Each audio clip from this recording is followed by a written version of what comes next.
আমাদের দৈনন্দিন জীবনে স্ট্রেস থাকবেই। স্ট্রেস ছাড়া জীবন নেই, এটা আমরা সবাই জানি। কিন্তু এখনকার এই যে জেনারেশন, যাদেরকে আমরা বলি জেন জি, তাদের মধ্যে স্ট্রেস সেটা কেমন? সুপ্রিয় দর্শক, আমরা আজকে এই বিষয়টি নিয়ে কথা বলবো প্রমিসেস জানতে চাই এই পর্বে। আমি নুসরাত রহমান পুরো পর্ব জুড়ে আপনাদের সাথে আছি এবং সঙ্গে আছেন একজন অতিথি, তিনি রাখি গাঙ্গুলি, সিনিয়র সাইকোলজিস্ট এবং addiction professional, Dhaka Ahsania mission স্বাস্থ্য সেন্টার। আপনাকে স্বাগতম রাখি গাঙ্গুলি। অনেক ধন্যবাদ। কেমন আছেন? আমি ভালো আছি।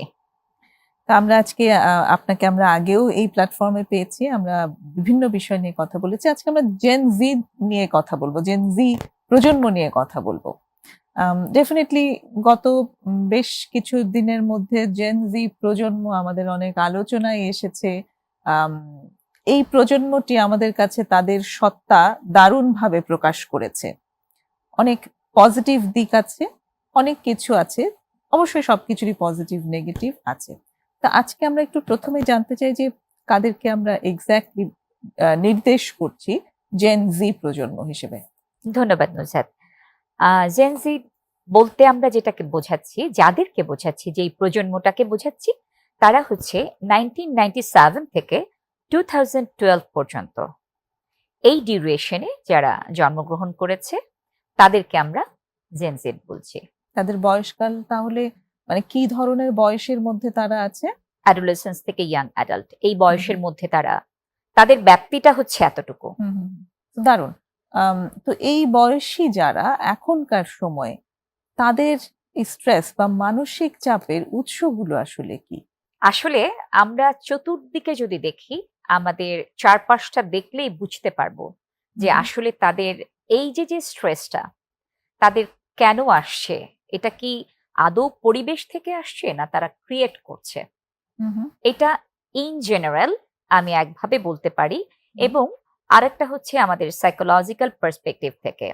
তো ইন জেনারেল যদি আমি বলি, দেখা যাবে আমাদের ওভারলোডিং কি হচ্ছে, সোশ্যাল মিডিয়ার ওভারলোডিং, ডিজিটাল লোডিং যেটাকে আমরা বলি, ডিজিটাল ওভারলোডিং, পাশাপাশি হচ্ছে সোশ্যাল মিডিয়ার চাপ। আচ্ছা। তারপরে আসে হচ্ছে আমাদের কম্পারিজন, তুলনা, পারফরমেন্স প্রেশার, আচ্ছা আচ্ছা। অনিশ্চিত ভবিষ্যৎ। পাশাপাশি আছে মানসিক স্বাস্থ্য সম্পর্কে সচেতনতা এবং অচেতনতা। আচ্ছা। এবং পারিবারিক এবং সামাজিক পটভূমি পরিবর্তন। এগুলোর প্রত্যেকটারই ব্যাখ্যা আছে, তবে মোটামুটি ভাবে উৎসগুলো হচ্ছে, যদি আমরা অ্যাট এ গ্লেন্স দেখতে চাই তাহলে এগুলো। তো শুরুতে আমরা যদি সবগুলো সম্পর্কে একটু জানতে একটু পারি। করে যদি বলি, তাহলে হচ্ছে যে আমাদের যেটা ডিজিটাল ওভারলোডিং, তার মানে হচ্ছে যে আমরা অতিরিক্তভাবে আমরা স্ক্রিনে আমাদের সময়টা ব্যয় করছি। মানে এই যে প্রজন্মটাকে আমরা এই রেফার করছি, প্রজন্মটা যাদেরকে নিয়ে আমরা কথা বলছি, তারা অতিরিক্ত সময় এই ডিজিটাল প্ল্যাটফর্মে ব্যয় করছে, সামাজিক চাপটা বেড়ে যাচ্ছে। আচ্ছা। পাশাপাশি শুধু মানে কি কারণে এত সময় তারা এখানে থাকে, কাজে না অকাজে? কিছুটা তো নেগেটিভ এবং পজিটিভ দুটা ব্যাপারই আছে। যেমন তারা সামাজিকভাবে যেই জিনিসগুলো করছে, যে ডিজিটাল প্ল্যাটফর্মে বেশি সময় থাকার কারণে তারা সামাজিকভাবে ডিসকানেক্টেড হয়ে যাচ্ছে। ডিজিটালি তারা প্রেশার ফিল করছে, যেমন ভ্যালিডেশন, ডিপেন্ডেন্সি বাড়াচ্ছে। আমাকে কেউ ভালো বলুক, আমার একটা ছবি পোস্ট করছি, লাইক, কমেন্ট এগুলো দিচ্ছে, কে দিচ্ছে না, তাদের সাথে সম্পর্ক রাখছে না। এটা অবশ্যই একটা নেগেটিভ সাইড। এটার উপর ডিপেন্ড করে আমি অনেক কিছু তৈরি করতে পারি না। অনিশ্চিত ভবিষ্যৎ, যেমন ওভার থিঙ্কিং একটা ব্যাপার চলে আসে। যেমন ইংলিশ মিডিয়াম পড়ে একটা বাচ্চা, সেই বাচ্চাটা কিছুদিন আগে আমার কাছে এসছে। সে তার গোলটা সেট করতে পারছে না। সে চিন্তা করছে, আমি আমার পড়াটা শেষ হওয়ার সাথে সাথেই আমি এই জায়গাটাতে যাব। একটা মাত্র plan A, not plan B, plan C. তার পাশাপাশি আছে যেমন মানসিক স্বাস্থ্য সম্পর্কে সচেতনতা এবং অচেতনতা। মানসিক স্বাস্থ্য সম্পর্কে তারা কিন্তু অনেক কিছু জানছে, অনেক কিছু বুঝে যাচ্ছে, এবং তারা ডায়াগনোসিস করে ফেলছে, সেলফ হুম। অ্যানালাইসিস করে ফেলছে, আমি তো এটা, আমি তো এটা। আবার অচেতনতা কোনটা, অতিরিক্ত ভাবে তারা নিজেদেরকে যখন সেলফ অ্যানালাইসিস করে একটা জায়গায় নিয়ে যাচ্ছে, একটা রোগের সাথে তাদেরকে লেবেল মিশিয়ে করছে। ফেলছে, লেবেলিং করে ফেলছে। আরেকটা জিনিস হচ্ছে সামাজিক এবং পারিবারিক পটভূমি পরিবর্তন। আগে যেমন এরকম। সামাজিকভাবে আমরা খুব কানেক্টেড থাকতাম, এখন কিন্তু কানেক্টেড থাকতে পারছি না। তার কারণ আমরা এত বেশি রকম ভাবে ডিজিটালি আমরা আম, আহ, এর মধ্যে ডুবে যাচ্ছে আমাদের এই বাচ্চারা, যে তারা সোশ্যালি যে একটা ইন্টারাকশন, তাদেরকে কানেক্টেড হওয়া, তাদের কানেকশন বাড়ছে, বাট লোনলিনেস বেড়ে যাচ্ছে। ডিপেন্ডেন্সিটা শুধুমাত্র ডিজিটালি হচ্ছে, বাট আমার যে একটা সেলফ হেল্প গ্রুপ আছে, আমার ডিপ কানেকশন যাদের সাথে বাড়ানোর কথা, আমি তাদের সাথে বাড়াতে পারছি না। এটার জন্য আচ্ছা। কিন্তু তারা প্রবলেমে পড়ছে, শেয়ারিং হচ্ছে না। আমি যে কারোর সাথে গিয়ে আমার প্রবলেমটা শেয়ার করব, এই শেয়ারিং এর লোক কিন্তু তাদের নেই, যার জন্য লোনলিনেস বেড়ে যাচ্ছে, একাকিত্ব বেড়ে যাচ্ছে। এটা ইন জেনারেলি আমি বললাম। বেসিক্যালি এই স্ট্রেস গুলো বাড়ার পিছনে আরো অনেক রিজন আছে। যেমন যেমন ফাবিং একটা টার্ম আমি যদি ইউজ করি, এই ফাবিংটা হচ্ছে ফোন এবং স্ন্যাবিং, মানে আচ্ছা। অবজ্ঞা করা। এই দুটাকে আচ্ছা। একসাথে বিহেভিয়ারাল সায়েন্স এটাকে বলে ফাবিং। আচ্ছা। তার মানে আমি কাজ করছি, আমার পার্টনারও আছে, অথবা আমরা তিনজন একটা ফ্যামিলিতে, আমরা সবাই ফোনের দিকে তাকিয়ে আছি, কেউ কারো চোখে চোখ রেখে কথা বলছি না। খাবার টেবিলেও আমরা ফোন ইউজ করছি, কেউ কারোর সাথে কানেক্টেড না। তার মানে আমি দেখা গেল আমার পার্টনারকে কথা বলছি, যারা জেন জেড এখন আছে তারা কথা বলছে, হয়তো দেখা গেল দুজন পার্টনার একসাথে আছে, কথা বলছে, কিন্তু ফোনের দিকে তাকিয়ে তাকিয়ে হ্যাঁ না অ্যান্সার দিচ্ছে। এই দুজন জিনিসগুলো দুই ঘরে বসে কথা বলছে মেসেজিং এর থ্রুতে। মেসেজিং এর, আমি এই ঘরে আছি, আরেকজন খাবার টেবিলে আছে, আমরা একসাথে বসে যে খাবো, আনন্দ উচ্ছ্বাস করব, সেটা হচ্ছে না। আমরা জেন এক্স এ যারা দেখছি যে আমরা সবাই হই হুল্লোড় করতাম, আমরা একসাথে সময় কাটাতাম, পারিবারিকভাবে আমরা একজন আরেকজনের সাথে আমাদের দুঃখ কষ্টগুলো শেয়ারিং করতাম, এটা কিন্তু এখন আর হচ্ছে না। এই কারণেই তাদের কিন্তু স্ট্রেস লেভেলটা হাই হয়ে যাচ্ছে। এখন যেটা আমি যেটা বুঝি যে প্রত্যেকটা জেনারেশনেরই কিছু ইউনিকনেস আছে। আম, এই জেনারেশনেরও আছে। জেন এক্স এর কথা যেটা বললেন যে হ্যাঁ হই হুল্লোড় করেছে, এরা সেটা করছে না, ঠিক আছে, এটা তাদের ইউনিকনেস। জেন এক্স এর যে একেবারে কোনো কমতি নেই তা না, তাদেরও তো আছে, তাদেরও আছে, এদেরও আছে, কিন্তু এটা নিয়ে তারা কিভাবে আসলে আরেকটু ভালো থাকতে পারে। মানে তাদের ইউনিকনেস, যেটাকে আমরা যদি ইউনিকনেস বলে থাকি, নিজেরা নিজেদের মতো করে চলতে পছন্দ করে। আমার লাইফ আমি মেনটেন করব, আমি যেভাবে পছন্দ করি, লাইফটা আমার, সো আমি যেভাবে পছন্দ করব সেভাবে মেনটেন করব, আমি সেভাবেই চলবো। আমার লাইফটাকে ডিসিশন নেওয়ার ক্ষমতা একমাত্র আমার। কিন্তু এদিকে যে পারিবারিক কিছু রুলস রেগুলেশন থাকে, কিছু গ্রাউন্ড রুলস থাকে, সেই রুলস গুলো থেকে কিন্তু আমরা বেরিয়ে যাই, আমরা আর সেটাকে আমাদের জীবনে কাজে লাগে না। সেটা কি খুব খারাপ নাকি সেটারও না, কিছু খুব ভালো দিক খারাপ আছে? বলছি না। এটা একদিকে যদি আমি দেখি যে একটা বাচ্চা সে সেলফ ডিপেন্ডেন্ট হতে চাচ্ছে, সে পড়াশোনার পাশাপাশি সে টিউশনি করছে, তার নিজের খরচ সে চালাচ্ছে, আমরা এটাকে অবশ্যই পজিটিভ ভাবে নিব। কিন্তু যখন আমি মাত্রাতিরিক্ত করে ফেলবো, আমি আমার মতো লাইফস্টাইল চালাবো, রাতে না ঘুমিয়ে আমি দিনে ঘুমাচ্ছি, আমার টোটাল লাইফস্টাইলটাই চেঞ্জ হয়ে যাচ্ছে। এখানে দেখা যায় যে অতিরিক্ত ভাবে আমি যখন ডিজিটালি আমি আমার স্ক্রিনে আমার সময়টা দিচ্ছি, আমার ডিজিটাল প্ল্যাটফর্মটাকে অতিরিক্ত মাত্রায় ইউজ করছি, তখন দেখা যাবে আমার ব্রেইনের যে ক্রনিক স্ট্রেস লেভেলটা বেড়ে যায়, আমার ব্রেইনটা রেস্ট পাচ্ছে না। এটার পুরোটাই কিন্তু আমার শরীরের উপরে প্রেসার পড়ছে। আমি কিন্তু তখন আমার ইমিউন সিস্টেম নষ্ট হয়ে যাচ্ছে, ক্ষুধা মন্দা হচ্ছে, আমি আমার কাজে আমি এনার্জি পাচ্ছি না। সারাদিন আমি দেখা যাবো যেখানে দৌড় দিয়ে ছোটাছুটি করে কাজ করার কথা, সেই কাজ আমি করতে পারছি না, আমার টায়ার্ডনেস চলে আসছে। অন দ্য আদার হ্যান্ড, আমাদের দেশে তো নর্মালি আমরা যেটা করি সেটা হচ্ছে দিনের বেলা কাজ করতে অভ্যস্ত আমরা, আমরা কিন্তু রাতে কাজ করি না। তাহলে কি হচ্ছে, রাতে জাগার ফলে আমার চেহারাও কিন্তু খারাপ হয়ে যাচ্ছে। একটা জায়গায় আমি ইন্টারভিউ দিতে যাব, আমার কিন্তু দেখতেও ভাল লাগছে না।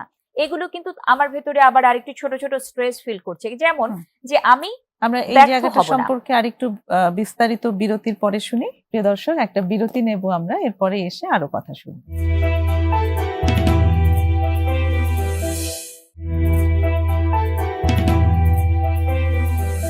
ফিরে এসেছি প্রমিসেস জানতে চাইয়ে। কথা হচ্ছে রাখি গাঙ্গুলির সাথে জেন জি প্রজন্ম কেন বেশি স্ট্রেসে, সমাধান কি? আমি একটু আনতে চাই যে মাই লাইফ মাই রুল, এটা ইউনিকনেস। এই জেন জি যারা, তাদের অবশ্যই এটা একটা ইউনিকনেস। এবার ঠিক কখন থেকে আমি আসলে উপযুক্ত হয়েছি আমার লাইফ আমার রুল এটা নির্ধারণ করবার জন্য, এই জায়গাটাতে একটা ব্যাপার নিশ্চয়ই আছে। যখন আমি ছোট তখন কি আসলেই আমার জীবন আমার রুল এটা নির্ধারণ করাটা সেটা কেমন, নাকি আমি একটা প্রাপ্তবয়স্ক হওয়ার পরে আমি সত্যি সত্যি নির্ধারণ করতে পারি যে আমি আসলে কেমন জীবন আসলে যাপন করতে 18 চাই? বছর পর্যন্ত আমরা তো বাচ্চা ধরি। হ্যাঁ, 18 বছর পরে আমরা ধরে নেই যে এটা আমাদের পাশ্চাত্য দেশগুলোতে এটা প্রচলিত যে 18 বছর পরে আমরা দেশের আমরা আমরা আমাদের পরিবারের বাইরে গিয়ে আমরা স্টে করতে পারি। আমাদের মতো করে চালাতে পারি। এখন এই যে দেখেন সোশ্যাল মিডিয়ার যে প্রভাবটা এটা কিন্তু পড়েছে এই জেন জেড এর উপরে। আমরা চিন্তা করি যে আমরা আমাদের লাইফটাকে মেইনটেইন করব। আমি 18 হয়ে গেছি। আমি এখন অনেক কিছু বুঝতে শিখেছি। সো আমি মেইনটেইন করব। এখন দেখেন মেইনটেইন করতে গিয়ে কি হচ্ছে? এই যে পারফরম্যান্স প্রেশার এবং তুলনা। আমার কিন্তু পারফরম্যান্স প্রেশার দেখছি অন্য আরেকজন তার লাইফটাতে অনেক বেশি সুন্দরভাবে চালাচ্ছে, দক্ষ হয়ে গেছে। তার ফ্যামিলি খুব ভালোভাবে চলছে। অন দ্য আদার হ্যান্ড আমার ফ্যামিলি সেরকম ভাবে চলছে না। এই কম্পারিজন গুলো চলে আসে। কম্পারিজন গুলো যখন চলে আসে তার স্ট্রেস লেভেলটা কিন্তু বেড়ে যায়। এটা ওভারকাম করার উপায় কি? আমাকে কিন্তু বুঝতে হবে, আমাকে রিয়েলিস্টিক হতে হবে, আমাকে বাস্তববাদী হতে হবে। আমি যখনই বাস্তববাদী হব তখনই কিন্তু আমি পারবো এই ব্যাপারগুলোর সাথে আমি কম্পাইল করে এর সাথে কোপিং স্কিলটা বাড়িয়ে আমি আস্তে আস্তে করে সহনশীল হয়ে নিজের জীবনটাকে সামনের দিকে বাড়াতে। কিন্তু এই কম্পারিজন তো শুধু সে নিজে করছে তা না, তার পারিপার্শ্বিকতা, তার পরিবার, তারাও তো তাকে এই কম্পারিজনের মধ্যে ঠেলে দিচ্ছে। হ্যাঁ, এক্ষেত্রে বাবা মারও তো একটা অবদান আছে যে আমি আমার বাচ্চাটাকে ক্রমাগত বলছি ওর সাথে তুলনা করছি, ওর সাথে তুলনা করছি। এখন এই কম্পারিজনটা যদি আমি না করি, দেখা যাবে আমার বাচ্চাটা যদি নিজের থেকে এই জিনিসটা কম্পারিজনের মধ্যে যায়, তখন আমি বাচ্চাকে হয়তো কারেকশন করতে পারবো। কিন্তু আমি যদি নিজে তার উপর প্রেশার ক্রিয়েট করি, তখন কিন্তু সম্ভব না। গোল সেট করতে হবে বাস্তবসম্মত। আমার যতটুকু এবিলিটি আছে ওই এবিলিটিটাকে কাজে লাগিয়ে আমি আমার গোল সেট করব, তবেই আমার স্ট্রেস লেভেলটা কমবে।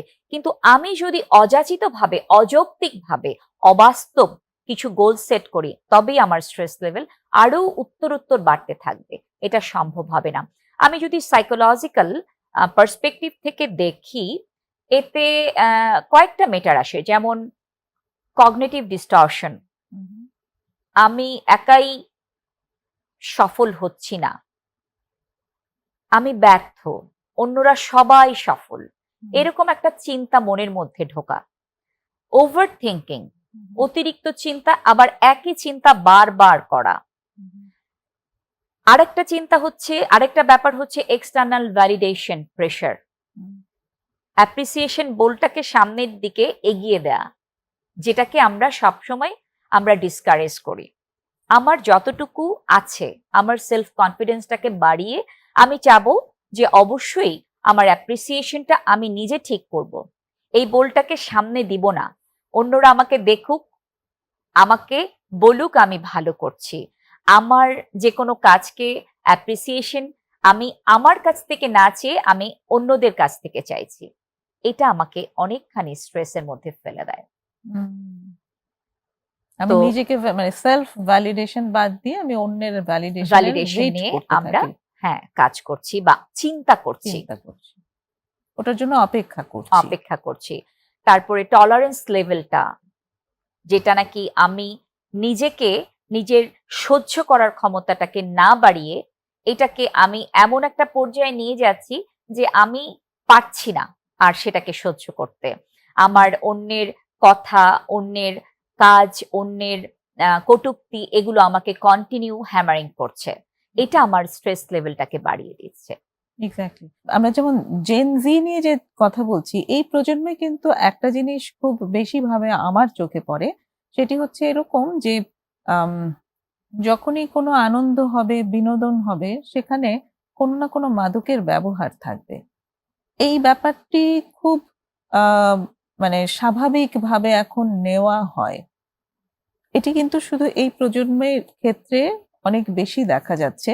আম অবশ্যই মাদকের availability অনেক বেশি। আ মানুষের জনসংখ্যার সাথে, সাথে availability ও বেড়েছে। সেটা অস্বীকার করবার কোনো উপায় নেই। কিন্তু এই যে একটা মানসিকতা যে এটা ব্যবহার করা যেতেই পারে। যেখানে কিন্তু আমরা যখন বড় হয়েছি আ সে সময় কিন্তু একটা কমপ্লিট প্রহিবিশন ছিল। পরিবার, সমাজ, শিক্ষা প্রতিষ্ঠান সব জায়গা থেকে ছিল যে, যেকোনো মাদককে না বলতেই হবে। কোথাও আনন্দ করা হবে, কোনো পার্টি হবে সেটার মানে পার্টি আমরাও কিন্তু পার্টি করেছি। পার্টি করিনি তাই ডে না? অবজারভেন্স গুলোতে তারা এটাকেই আসলে হ্যাঁ, পার্টি হবে মানেই হচ্ছে সেখানে হয় অ্যালকোহল থাকবে কিংবা সেখানে কোনো না কোনো গাঁজা থাকবে বা ইয়াবা থাকবে, কোনো না কোনো মাদকের ব্যবহার হবে। এই যে একটা মানসিক কথার পরিবর্তন কিন্তু, এই যে একটা ব্যাপার চলে আসলো, এটা আসলে প্রভাবটা কি? এটার পরিবর্তন আসার কি কারণ আমি জানি না। আপনার যদি জানা থাকে সেটাও আমাদের জানাতে পারেন। আম এটা একটা চমৎকার প্রশ্ন।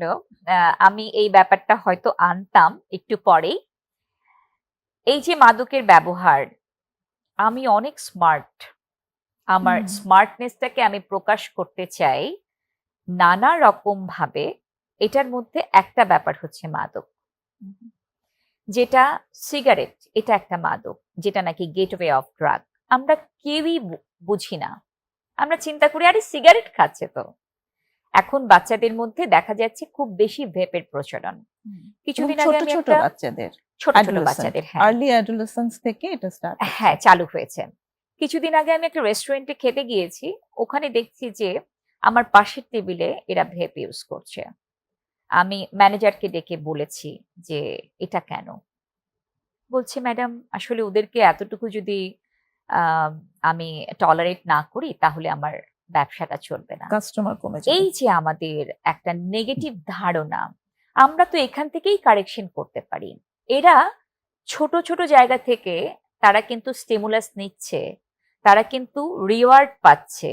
তারা কিন্তু অ্যাকসেপ্টেন্স পাচ্ছে। আমাকে কিন্তু না করা হচ্ছে না। সো এই যে না করা হচ্ছে না, এর ফলে আমার কিন্তু লেভেলটা আস্তে, আস্তে করে বাড়িয়ে ফেলছি।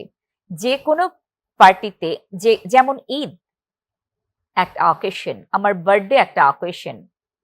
এছাড়াও আরো অকেশনের তো অভাব নেই। অনেক অকেশন আছে। প্রত্যেকটা অকেশনে এখন দেখা যাচ্ছে এই মাদকের প্রচলনটা আসছে। হুম। এখন এবং খুব বেশিভাবে গাঁজা যে ব্যাপারটি আছে, গাঁজাকে কেউ মাদক ভাবে না। আপনি যেমন বললেন যে সিগারেট সিগারেট। একটা মাদক, এটা যেমন সত্যিই কেউ ভাবে না যে নিকোটিনও একটা মাদক, এটাতে নেশা হয়। তেমনি কিন্তু গাঁজা এখন সেই জায়গায় চলে আসছে বলে আমি খুব অ্যালার্মিংলি খেয়াল হ্যাঁ, করছি। ব্রাউনির সাথে গাঁজা মিক্সড করে হ্যাঁ। খাচ্ছে। মনেই করছে না যে গাঁজা একটা মাদক। হুম। মনে করছে রেগুলার একটা প্র্যাকটিসের মধ্যে গাঁজাটা আমাকে আনন্দ দিচ্ছে, ভালো রাখছে। এটা তারা মনে করছে। আমাদের এইখানে দরকার হচ্ছে প্রপার সাইকো এডুকেশন।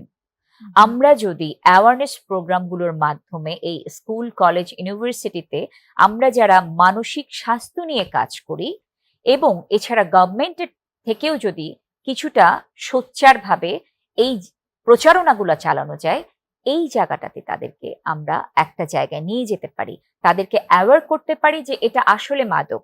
হুম, একটা সময়ে তোমরা এখানে অ্যাডিকশন লেভেলটা বেড়ে যাবে, তোমরা এটা ছাড়া আর থাকতে পারবে না। তখন কি হবে? তখন আমার যে প্রবলেমগুলো, এই প্রবলেমগুলো দিনে দিনে বাড়তে থাকবে। আমার ফিজিক্যাল প্রবলেম, মেন্টাল প্রবলেম, আমার যে গোলটা আছে সেই গোল থেকে আমি সরে যাব। তাহলে কি হবে? ফলাফল হচ্ছে আমার স্ট্রেস লেভেল বেড়ে যাবে। এক্সাক্টলি। সো এই মাদক সম্পর্কে এতটাও মানে যে নমিনালাইজেশন যেটা হয়েছে সেটার পরে আসলে স্ট্রেস লেভেলটা এমনিতেই বেড়ে গেছে। যেটা এই যে আমরা যে আমাদের Gen যে Z। আজকের টপিক জেন জেড এর স্ট্রেস কেন এত বেশি, এটার সাথে খুব খুব জড়িত। খুব জড়িত। আরেকটা বিরতি আমরা নেব এখন, বিরতি নিয়ে এসে আবার কথা হবে। সঙ্গেই থাকুন দর্শক, আরেকটা ছোট্ট বিরতি নিয়ে এখনই ফিরছি।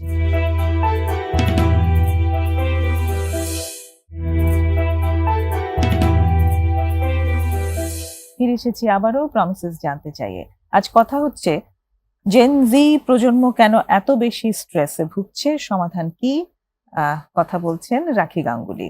এই যে স্ট্রেসটা যে বিভিন্নভাবে বেড়ে যাচ্ছে, তার প্রভাব কি পড়ছে সাইকোলজিক্যালি, ফিজিক্যালি, সোশ্যালি? প্রভাব তো মানসিকভাবে অনেক বড় রকমের একটা প্রেশারের মধ্যে দিয়ে তারা যাচ্ছে। সম্পর্কের অবক্ষয় হচ্ছে, ব্রেকআপ বেড়ে যাচ্ছে। আচ্ছা। আমরা দেখি বাচ্চাদের মধ্যে একটা কথা, একটা টার্ম ইউজ করে, সিচুয়েশনশিপ। তার রিলেশনশিপে বিশ্বাসী না, সিচুয়েশনশিপ। আজকে তাকে ভাল লাগলো, আমার কালকে তাকে নাও ভালো লাগতে পারে। তার সাথে আজকে সম্পর্ক, কালকে তার সাথে নাও সম্পর্ক হতে পারে। আমার কাছে এমন অনেক কেস আসে যেখানে নাকি শুধু সিচুয়েশনশিপ। এই যে সম্পর্কের একটা লেভেলিং করা, এটা কিন্তু পরবর্তীতে সে যখন একটা ফ্যামিলি তৈরি করবে, এটা তার উপর অনেক বড় প্রেশার তৈরি করবে। এখন দেখেন, যেমন ফ্যামিলি তৈরি করতে গেলে যখন সে কন্টিনিউ তার একটা ফ্যামিলিতে বিলং করবে, তখন ওই যে তার প্র্যাকটিসটা, এই প্র্যাকটিসটা তার এই ফ্যামিলিতে এসে পড়বে। আচ্ছা, ডিভোর্সের সংখ্যা বেড়ে যাবে। ওকে। আবার মানে দেখা যায় সিচুয়েশনশিপে যেটা ছিল যে আমার আজকে আমি আছি, আমি চেক করছি, কোনো কমিটমেন্ট নেই, কোনো কমিটমেন্ট নেই, ভালো না লাগলেই আমার সুযোগ আছে, যেহেতু কমিটমেন্ট নেই সুযোগ আছে আমার চেঞ্জ করার। তো যখন সে একটা পার্মানেন্ট কমিটমেন্টে যাচ্ছে, বিয়ের সম্পর্কে যাচ্ছে, সামাজিক কোনো দায়বদ্ধতাও নাই। হ্যাঁ, দায়বদ্ধতাও নেই, দায়বদ্ধতা নাই, যার জন্য যখন যেহেতু দায়বদ্ধতা আছে সামাজিক, পারিবারিক এবং ব্যক্তিগত, সেই দায়বদ্ধতাটা সে আর নিতে পারছে না। আচ্ছা, অভ্যস্ততার কারণে দেখেন। তারপরে এই যে রাত জাগা, এই যে তাদের কন্টিনিউ দিনের পর দিন রাত জাগছে, দেখেন ফিজিক্যালি একটা প্রবলেম পড়ছে, তার ইমিউন সিস্টেমটা নষ্ট হচ্ছে, চেহারার মধ্যে একটা ছাপ পড়ছে, যেটা দেখা যায় অল্প বয়সের একটা বাচ্চাকে আমরা অনেক সময় চিনতে পারি না, তাকে দেখে মনে হয় তার স্কিনটা অনেক সময় কুঁচকে যায়। আমরা অনেক বয়স পরে যেটা দেখেছি যে একটা মানুষের ভেতরে কিছুটা বলিরেখা পড়ছে, ছোট ছোট বাচ্চাদের মধ্যে কপালে খেয়াল করে দেখবেন বলিরেখা পড়ছে। তারপর তারা রাতের পর রাত জাগতে জাগতে তাদের যে পড়াশোনার স্টাইলটা, একটা প্রেশার ফিল করছে, ওই জায়গা থেকে সরে যাচ্ছে, কনসেন্ট্রেট করতে পারছে না, অ্যাটেনশন দিতে পারছে না, রেজাল্ট খারাপ হচ্ছে। রেজাল্ট খারাপ হওয়ার ফলে তার ভেতরে যে সেলফ কনফিডেন্স কমে যাচ্ছে, স্ট্রেস লেভেল অটোমেটিক্যালি হাই হয়ে যাচ্ছে। ফিজিক্যাল প্রবলেমের কথা যদি বলেন, নিজেরা ঠিক করছে আমার এই প্রবলেম হয়েছে। আমি একজন আমি একটা কেস স্টাডির কথা বলি। এমন একজন স্টুডেন্ট আমার কাছে এসছে, সে এসে বলছে যে আমার মধ্যে এই এই প্রবলেমগুলো আছে, আমার মধ্যে আমি দেখেছি এটা হচ্ছে বর্ডারলাইন পার্সোনালিটি। সে চলে যাচ্ছে ওই জায়গাতে, তাকে সে ডায়াগনোসিস করছে এবং সে বলছে আমি তো বিপিডির পেশেন্ট, সো আমাকে এভাবেই চলতে হবে। বাবা মার সাথে দূরত্ব সৃষ্টি হয়ে যাচ্ছে, শেয়ারিংটা হচ্ছে না, প্রত্যেকটা স্টেপে সে পিছিয়ে যাচ্ছে। এই স্ট্রেস লেভেল বাড়ার কারণে তার কিন্তু কোনো ধরনের ডেভেলপমেন্ট হচ্ছে না, গ্রোথ হচ্ছে না, কোনো জায়গাতেই গ্রোথ হচ্ছে না। এখন এই গ্রোথটাকে বাড়াতে হলে তার তো প্রত্যেকটা জায়গাতে তার অবশ্যই হচ্ছে শেয়ারিং প্রয়োজন। আমার এই প্রবলেম আছে, আমি এই প্রবলেমের কারণে আমি আজকে পিছিয়ে গেছি, আমার এই প্রবলেমের কারণে আমি এগোতে পারছি না, এই শেয়ারিংটা কারোর সাথে হচ্ছে না। তারপরে হচ্ছে আমার যেটা মেইন প্রবলেম, সেটা হচ্ছে আমার স্ক্রিনের সময় দেয়া, ঘুমটা কেন আসছে না, এটা কিন্তু আমি বুঝতে পারছি না। এই যে মেলাটোনিন সন্ধ্যার পর থেকে আমাকে কন্টিনিউ সংকেত দেয় তোমার কিন্তু ঘুমের দরকার। আমি কি করছি, স্ক্রিনের সময় দিয়ে আমি আলোটাকে চোখের মধ্যে দিচ্ছি, আমি বুঝতে পারছি না যে এটা আমাকে কতটুকু ক্ষতি করছে। আমার মস্তিষ্কে যাচ্ছে, অস্থির করে রাখছে, আমার কোনো রেস্ট হচ্ছে না। ব্রেনটা যখনই রেস্ট পাবে না, তখনই আমি ক্রনিক স্ট্রেসে পড়ে যাচ্ছি। এই একটার পর একটা মানসিক, পারিবারিক, সামাজিক সব ক্ষেত্রে আমার স্ট্রেসটা বাড়িয়ে দিচ্ছে। যে ব্যক্তিগত চর্চা, সেই চর্চাটার কারণেই আমার স্ট্রেসটা বেড়ে যাচ্ছে। আমার স্টাডি তো কমপ্লিট করতে পারছি না। পরের দিন আমি জমা দিব আমার একটা টাস্ক, সেই টাস্কটাও আমার কমপ্লিট হচ্ছে না। সকালে ঘুম থেকে উঠতে পারছি না, পিছিয়ে যাচ্ছি। টিচারের কাছে সময় মতো যেতে পারছি না, পিছিয়ে যাচ্ছি। তাহলে পিছাতে পিছাতে একটা সময় সেটা আমাকে মানসিক স্বাস্থ্য একটা কোন পর্যায়ে নিয়ে যাচ্ছে, স্ট্রেসের লেভেলটা বাড়াতে বাড়াতে একটা সময় চলে যাই আমি, যে আমার তখন বার্ন আউট হয়। এই বার্ন আউটের ফলে তো স্বাভাবিকভাবে আমার একটা সাইকোলজিক্যাল ব্রেকডাউন হয়। একই সঙ্গে যেমন অনেক অ্যাবসেন্টিজম বেড়েছে এখন হ্যাঁ, স্কুলে, কলেজে, ইউনিভার্সিটিতে। সকালের ক্লাস ধরতে পারছি না, ইউনিভার্সিটিতে গিয়ে ইউনিভার্সিটিতে বলছে। তারপর স্কুলে যেটা থাকে, স্কুলের তো আর অত ফ্লেক্সিবল টাইম থাকে না। স্কুলে অনেকেরই হয়তো সেদিনের পুরো ক্লাসই শেয়ার করতে পারলো না। এই ব্যাপারগুলো কিন্তু বেশ কমনলি সব স্কুলে, কলেজে, ইউনিভার্সিটিতে ইউনিভার্সিটিতে দেখা যাচ্ছে। হচ্ছে। আগে যেটা এটা খুব অনেক কম দেখা যেত। আমার মনে পড়ে না যে আমার ক্লাসে আমি এমন কাউকে সেরম ভাবে পেয়েছি যে স্কুলে আসতে প্রতিদিন দেরি করত বা প্রায় দিনই দেরি করত। সেটা হয়তো একজনের কথা যেমন আমার মনে পড়ছে যে ও অনেক দূর থেকে আসতো, ওর মাঝে মধ্যে দেরি হতো। কিন্তু এটা কখনোই ছিল না, কারণ খুব স্ট্রিক্ট রুল ছিল যে সকাল ৭টা ৫ এর মধ্যে গেটটা বন্ধ হয়ে যাবে। Everyone has to enter within 7। আমি তো মনে পড়ছে না কাউকে পেয়েছি, কিন্তু এখন কিন্তু এই সংখ্যাটা অনেক বেশি। এই তো রাত জাগার কারণে তারা সকালবেলার ক্লাসটা ধরতে পারছে না। তারা এবং রাতে কিন্তু তাদের একটা গ্রুপে থাকে। গ্রুপও থাকে। হ্যাঁ, তাদের হ্যাঁ। গ্রুপ থাকে, তারা ওই গ্রুপে কন্টিনিউ করে। তারা বিভিন্ন ধরনের গেমিং এ প্র্যাকটিস করছে, হুম, পড়াশোনাও করছে। নেগেটিভ পজিটিভ দুটা সাইডই আছে। হুম, যেমন আমি বললাম যে পজিটিভ সাইড হচ্ছে যে আমি অনেক মানসিক স্বাস্থ্য সম্পর্কে সচেতন হচ্ছি, সচেতনতা বাড়াচ্ছি আমার নিজের, যে আমাকে কিন্তু ভালো থাকতে হবে, হুম, সুস্থ থাকতে হবে। মানসিক স্বাস্থ্য চর্চাটা, যে হ্যাঁ আগে হতো না, প্রাইমারি হেলথ চেক আপ আমি করাবো। যেমন আমার কাছে আসছে বিভিন্নভাবে স্টুডেন্টরা এসে চেক আপ করিয়ে যাচ্ছে, আমি ভালো আছি কিনা আমি একটু দেখবেন। এই সচেতনতা পজিটিভ, কিন্তু যেটা যেটা ক্ষতির দিক সেটা হচ্ছে আমার অসচেতনতা। হুম, আমি অসচেতন ভাবেই দেখবেন গ্যাম্বলিং এ ঢুকে যাচ্ছি। হুম, ফোনে আমি সময় ব্যয় করছি এবং সেটা গ্যাম্বলিং এ আমি কিন্তু ব্যয় করছি। অ্যাডিকশন, হুম, অ্যাডিকশন তো শুধু মাদক না, অনেক ধরনের অ্যাডিকশন আছে। গ্যাম্বলিং এ আমি চলে যাচ্ছি, মজা পাচ্ছি। অনেকে এটার সাথে আরো পর্ন প্র্যাকটিসে যাচ্ছে, হুম, আরো অনেক নেগেটিভ কিছু ইস্যুতে তারা জড়িয়ে পড়ছে। এটা পরের দিন আমার কিন্তু ইম্প্যাক্ট পড়ছে। আমি ক্লাসে কনসেন্ট্রেট করতে পারছি না, যদিও বা সকালে গেলাম, আমি ফোকাস করতে পারছি না।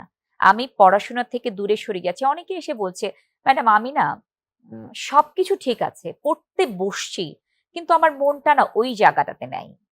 আমার না মনটা কোথায় যেন চলে গেছে। আমি বুঝতে পারছি না আসলে আমি কি করছি। পড়ছি কিন্তু মাথায় যাচ্ছে না। ওই যে আমার মস্তিষ্ক আমার ফার্টাইল না তো, মস্তিষ্ক আমার কাজ করছে না, মস্তিষ্ক রেস্ট নাই তো। ব্রেইনকে যখন আমি রেস্ট দিব না, অটোমেটিক্যালি এই স্টিমুলাস যেগুলো আমি নতুন করে দিব সেটা তো আমাকে নিতে পারবে না, ধারণ ক্ষমতা কমে যাবে। হ্যাঁ, রাইট? রিসিভ করার ক্ষমতা হ্যাঁ, কমে যায়। ক্ষমতা এবং কমে একই যাবে। সঙ্গে যেটা হয় যে পরিবারের সাথে ডিসকানেকশন অনেক বাড়ে, যেহেতু রাতের সময়টিতে সে জেগে থাকছে এবং দিনের সময়টিতে ঘুমিয়ে থাকছেন। পরিবারের সকলের সাথেই কিন্তু তার একটা ডিসকানেকশন থাকে। যারা অ্যাডিকশনে আছেন তারা তো ডিসকানেক্টেড থাকেনি। কিন্তু যাদের অভ্যাসটা থাকে এরকম যে আমি দিনে ঘুমাবো, রাতে জাগবো, রাতেই আমার সব কাজগুলো আমি শেষ বেটার করব। ফিল করছি। আমি বেটার ফিল করছি কাজ করতে। তাই না? আমি অনেক কনসেনট্রেট করতে হুম। পারি। কিন্তু তার এই যে টার্মটা ইউজ হয়। হ্যাঁ, আমি রাতে খুব কমফোর্টেবল এবং আমি কনসেনট্রেট করতে পারি খুব হ্যাঁ, ভালোভাবে। আমি সেই। ফোকাস করতে পারছি। এটা দিয়ে অ্যাকচুয়ালি তারা হ্যাঁ, জাস্টিফিকেশন করে। কিন্তু সত্যিকার অর্থে আপনি যেটা বললেন যে ব্রেইনের যে রেস্ট দরকার, সেটা কিন্তু রাতেই দরকার এবং রাতের ঘুমটাই তার শরীরের জন্য প্রয়োজন। প্রয়োজন। এটাকে কমপ্লিটলি ডিসমিস করে একটা ভিন্ন নিয়ম নিজের জন্য চালু করার চেষ্টা। সেটারই কিছু ইমপ্যাক্ট অবশ্যই আপনি বলেছেন। আরেকটা বিরতি নিয়ে আমরা সেটা একটু শুনবো এবং সমাধান কি সেটা জানবো। প্রিয় দর্শক, আমরা আরো আলোচনা করব। সঙ্গেই থাকবেন। একটা বিরতি নিয়ে এখনই ফিরব।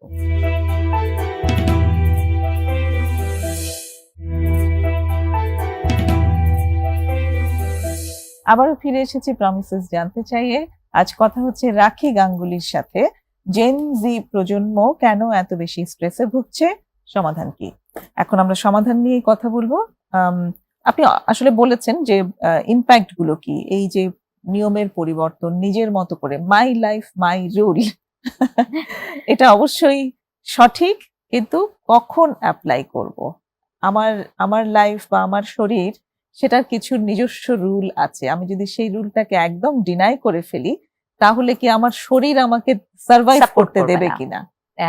আসলে শরীর সাপোর্ট যদি না করে, যেমন আমি বলেছি যে ইমিউন সিস্টেম যেটা, হুম, আমার ইমিউন সিস্টেমটা প্রপার কাজ করছে না, আমার ক্ষুধা মন্দা তৈরি হচ্ছে, আমি এনার্জি পাচ্ছি না, হুম, কাজের স্পৃহা কমে যাচ্ছে, পড়াশোনার ফোকাস কমে যাচ্ছে। হুম, প্রায় প্রায় শুনবেন যে আমি তো, আমার ফোকাস থাকছে না, আমি কি করে পড়াশোনাকে আমি আরেকটু এগিয়ে নিয়ে যেতে পারবো, কি করে আমার ফোকাসটা ধরে রাখবো পড়াশোনায়, দেখবেন প্রায়ই কিন্তু আসে। হ্যাঁ, আমি কি করে আমার এই জায়গাটায় কনসেন্ট্রেট করতে পারবো। শুধু তাই না, যাদের পড়াশোনা শেষ হয়ে গেছে এই প্রজন্মটাই, হুম, এদের কন্টিনিউশন কিন্তু এদের পরবর্তী লাইফগুলোতে অনেক কিছু, পড়াশোনায় প্রবলেম, সম্পর্কের ক্ষেত্রে প্রবলেম, পার্টনারের ক্ষেত্রে, পারিবারিকভাবে প্রবলেম, বাবা মার সাথে, ভাই বোনের সাথে সম্পর্কের অবনতি, অবনতি। সোশ্যাল কারণ ইন্টারাকশন বাবা মা ভাই বোনের সাথে তো ডিসকানেক্টেড, আসলে হ্যাঁ খুব বেশি কানেক্টেড তারা থাকেন না। থাকছে না। তারপর সোশ্যাল ইন্টারাকশন, কানেকশন তো থাকছে না। কানেকশন কোথায় থাকছে? Digital social media. প্ল্যাটফর্মে। আমার কানেকশন, আমার ওই সোশ্যাল মিডিয়াতে আমি কানেক্টেড। সবাইকে ফোনে ফোনে ফোনে ফোনে আমি ধরে নিচ্ছি। কিন্তু আমি যে সোশ্যাল কানেকশনে যাব, কোনো একটা প্রোগ্রামে যাব, সেটাও কিন্তু করছি না। তোমরা যাও, আমি পারবো না, আমি বিজি আছি। এগুলো পরবর্তীতে আমার ভেতরে যে ইম্প্যাক্টটা ফেলছে, এটাই কিন্তু একটা বাচ্চার জন্য অনেক ক্ষতির কারণ হয়ে দাঁড়ায়। সেটাই, শুধু বাচ্চা না, একজন বড়রও জন্য তাই। এইটার পরবর্তী লাইফে এই জেনজেড বাচ্চাগুলো তো পরবর্তীতে একটা লাইফে চলে যাবে, তখন এটার কন্টিনিউশন থাকবে হুম, এবং ধারাবাহিকভাবে তার প্রজন্মেও কিন্তু এটার একটা ছাপ ফেলবে। তখন কিন্তু উত্তরণের উপায় থাকবে না। সো আমাদের প্যারেন্টিং স্টাইল তো একটা ব্যাপার আছে, আমরা তার প্যারেন্টস মানে যারা আমাদের, আছি। আমরা এবার যদি একটু সমাধানের দিকে ফোকাস হই, যে সমাধান কি তাহলে? আচ্ছা, এটা তো ডেফিনিটলি সমাধান কিছু আছে। সমাধান তো বললে হয় না। আমরা যদি এটাকে ম্যানেজ করে চলাটাকে বলি, যেমন রাগের ক্ষেত্রে আমরা কিন্তু সমাধান কথাটা ব্যবহার করি না। আমরা বলি ম্যানেজ করে চলা। এখন কি করে আমরা ম্যানেজ করব? এই ম্যানেজ করার ব্যাপারটা যদি আসে, তাহলে আমাদের যে ডিজিটালি যে আমরা সময়টা দিচ্ছি, সামাজিক যে সোশ্যাল মিডিয়াতে সময়টা দিচ্ছি, এটার সময়টা কমানো। যেমন আমার স্ক্রিন টাইম কতটুকু হবে, এটা আমার শিডিউলটা তৈরি করা। আচ্ছা। যাতে আমি কোনো না কোনোভাবে আমি সোশ্যাল প্ল্যাটফর্ম থেকে আমি বাস্তবে এসে কানেক্টেড হতে পারি। সম্পর্কগুলোর সাথে কানেক্টেড হতে পারি। বাবা মা ভাই বোন একসাথে খেলাম, একটা জায়গায় ঘুরতে গেলাম, বন্ধু বান্ধবের সাথে একটা জায়গায় এসে আমরা একসাথে হলাম, ফিজিক্যাল এক্সারসাইজ করলাম, ডুমিং না করা। ডুমিং মিন্স হচ্ছে নেগেটিভ যে আমার আহ, ঘটনাগুলো কন্টিনিউ স্ক্রল করে করে করে করে আমরা ডুমিং গুলো দেখি, এটার থেকে নিজেকে সরিয়ে ফেলা। আমার কগনিটিভ ডিস্টরশন, এটাকে আমার রিবিল্ড করা। যেমন পজিটিভ থিঙ্কিং, আমি নেতিবাচক চিন্তাগুলোকে আমি না করে, এটাকে কমপ্লিটলি না করে পজিটিভ চিন্তাগুলোকে সামনে আনা। তারপর আমার যে প্রেশার, আমার এটা ক্যারিয়ার প্রেশার বলি, আমার নিজেকে অনেক বড় হতে হবে এরকম প্রেশারের কথা যদি বলি, সেই জায়গাতে আমি নিজেকে অতিরিক্তভাবে চিন্তা না করে আমার ঠিক যতটুকু এবিলিটি আছে আমি সেটাকে কাজে লাগিয়ে, আমার কোপিং স্কিলটাকে কাজে লাগিয়ে আমি চেষ্টা করি সামাজিকভাবে নিজেকে মানিয়ে নেওয়ার। আমি এতটুকু পর্যন্ত যেতে পারবো, এর বেশি আমার পক্ষে সম্ভব না। আমার কাছের মানুষগুলো আমাকে অনবরত পজিটিভ থিঙ্কিং এ হেল্প করবে, যে তুমি, তোমার এতটুকু আছে, তুমি পড়াশোনা করেছো, তুমি এই লাইনে পড়াশোনা করেছো, তোমার গোলটা এই লাইনেই সেট হবে। অতিরিক্ত চিন্তা আমি না করি। অনেকগুলো ডিপার্টমেন্টে আমি চলে যাই। আমি চিন্তা করি আমি এটাতে আমি যাব। এতে করে হয় কি? আমি কোনো গোল সেট ঠিকমতো করতে পারি না। আমি ডিস্ট্রাক্টেড হয়ে যাচ্ছি। আমার জায়গাটাতে আমি গ্রাউন্ডেড থাকতে পারছি না। আমার মানসিকভাবে অস্থিরতা কাজ করছে। অস্থিরতার সাথে, সাথে আমার স্ট্রেসও বেড়ে যাচ্ছে। তারপরে হচ্ছে অনিশ্চিত ভবিষ্যৎ। যখন দেখব যে আমার এই অনিশ্চয়তা বেড়ে যাচ্ছে, তখনই অস্থির হয়ে যাব। ভবিষ্যৎ তো আমার একদম ব্ল্যাংক। আমি তো চোখের সামনে কিছু দেখতে পাচ্ছি না। কাজেই আমার plan A, plan B, plan C ৩ টা কয়েক আমি রকম গোল রাখতে সেট হবে। করি। একটা না হলে আরেকটা, আরেকটা না হলে আরেকটা। এইজন্য কিন্তু দরকার আমার সেলফ হেল্প গ্রুপ, আমার পারিবারিকভাবে আমার যারা কাছের লোক আছে তাদের সাহায্য এবং একজন প্রফেশনাল, একজন এক্সপার্টাইজ এর সাহায্য নেয়া। এক্স্যাক্টলি। যেকোনো এক্সপার্টের সাথে সাহায্য নেওয়া যেতে পারে এই ক্ষেত্রে, এবং সেটা যে সবসময় সাইকোলজিস্টের সাথেই হতে হবে তা কিন্তু না। সে তার কোনো শিক্ষকের সাথে কথা বলতে পারে গোল সেটিং এর ব্যাপারে। তার পরিবারের এমন কেউ থাকতে পারে যে যার কাছে সে যাকে সে মডেল ফিল করে, বা যার কাছ থেকে এরকম চমৎকার আইডিয়া আসে, তারও সাথে সে শেয়ার করতে পারে। শেয়ারিংটা এটা ইম্পোর্টেন্ট একটা অনেক চমৎকার বেশি। কথা বলেছেন যে রোল মডেল। হ্যাঁ। আমরা কিন্তু এখন রোল মডেল দেখছি যারা সোশ্যাল মিডিয়াতে এন্টারপ্রেনার, মিডিয়াতে যারা খুব দেখবেন ছোট, ছোট এদেরকে আসলে এদেরকে যে কোন ব্যাখ্যা দেয়া হয় আমি ঠিক জানি না টার্মটা কি? কোন টার্মটা ইউজ করা হয় এদের ক্ষেত্রে যে ছোট, ছোট ক্লিপ তৈরি করে যে ওরা সোশ্যাল মিডিয়াতে ছেড়ে দিচ্ছে। Influencer. Influencer, yes. Social influencer যারা, এদেরকে আমরা ফলো করছি। আমরা ছোটবেলায় কি করতাম? আমি ডাক্তার হব, আমি ইঞ্জিনিয়ার হব, আমি ব্যারিস্টার হব। এখন ইনফ্লুয়েন্সার হব। কেন? আমি অনেক টাকা ইনকাম করতে পারবো। ইনভেস্টমেন্ট কম, বাট আমি টাকা ইনকাম করব অনেক। এই যে আমার কগনিশন একটা ডিস্টরশন হচ্ছে। আমার চিন্তাটাকে সাবলীল করতে পারছি না। কি করছি? কিছু, কিছু ক্ষেত্রে ওভার থিংকিং করছি। কিছু, কিছু ক্ষেত্রে আমি দেখা যাচ্ছে যে একই চিন্তা ঘুরে ফিরে বারবার করছি। এই চিন্তাটাকে থামিয়ে দেওয়ার একটা ব্যবস্থা করতে হবে। বলতে হবে চ্যালেঞ্জের মতো, না। আমার চিন্তাটা নেগেটিভ না হয়ে পজিটিভ চিন্তা করি। আমি এতদূর পর্যন্ত চিন্তা না করি, যেই চিন্তাটা আমাকে খুব বেশি কনস্ট্রাকটিভ ভাবে ডেভেলপ করতে পারবে, আমার গ্রোথটাকে বাড়াতে পারবে, সেরকম একটা চিন্তা করি। ওকে। যেই চিন্তা আমাকে আমার ভবিষ্যৎটাকে, আমার একটা স্টেবল একটা লাইফ তৈরি করতে সাহায্য করবে। আমাকে সামাজিক একটা প্ল্যাটফর্ম তৈরি করতে সাহায্য করবে। আমাকে কানেক্টেড হতে সাহায্য করবে। এরকম একটা প্ল্যাটফর্ম তৈরি করতে হবে। এক্স্যাক্টলি। চিন্তাটাকেও এভাবে এগিয়ে নিতে হবে। হ্যাঁ, ইনফ্লুয়েন্সার যারা তাদেরকেও আমরা অবশ্যই এনকারেজ করছি। একই সঙ্গে যেন আপনি যেরকমটা বললেন যে গোলটা যেন প্ল্যান এ, বি, সি এরকমটা থাকে। আমি বাস্তবসম্মত। বাস্তবসম্মত থাকে, এবং মানে অনেকগুলো যেন থাকে। অনেকগুলো। আ একটাতে যদি আমি চেষ্টা করে না পারছি, ফেইলিউর হয়ে তাহলে আরেকটাতে যেন যাবে। আরেকটাতে এগিয়ে যাওয়ার জন্য আমি মোটিভেশন পাই হুম। সেইরকম ভাবে। অনেক ধন্যবাদ। আশা করি আমাদের জেন জি যারা আছেন তারা হয়তো উপকৃত হয়েছেন, এবং তাদের যারা পরিবার আছে তারাও হয়তো এই আলোচনা থেকে উপকৃত হয়েছেন। আপনাকে অনেক ধন্যবাদ চমৎকার আলোচনার জন্য। প্রিয় আপনাকে দর্শক, অনেক ধন্যবাদ। এত চমৎকার একটা টপিকস আনা এবং বর্তমান সমসাময়িক যেই প্রেক্ষাপট। সমস্যাগুলো চলছে, জি। যে স্ট্রেস লেভেলটা যেভাবে বাড়িয়ে দিচ্ছে এই জেন জেড প্রজন্মের, এই সমস্যাগুলোকে সামনে এনে এত ছোট পরিসরে বলা যায় না। কঠিন। কিন্তু কিছু, কিছু দিক নির্দেশনা আছে, যেই দিক নির্দেশনার ক্ষেত্রে আমরা মানসিক স্বাস্থ্যকর্মী যারা আমরা এগুলো নিয়ে কাজ করছি, ডেফিনিটলি হচ্ছে তাদের শরণাপন্ন হওয়া উচিত। অনেক ধন্যবাদ। প্রিয় দর্শক, আজকে আমরা আয়োজন এখানেই শেষ করছি। আশা করি আগামী পর্বেও আপনাদেরকে আমাদের পাশে পাবো। ততক্ষণ পর্যন্ত সবাই ভালো থাকুন। খোদা হাফেজ।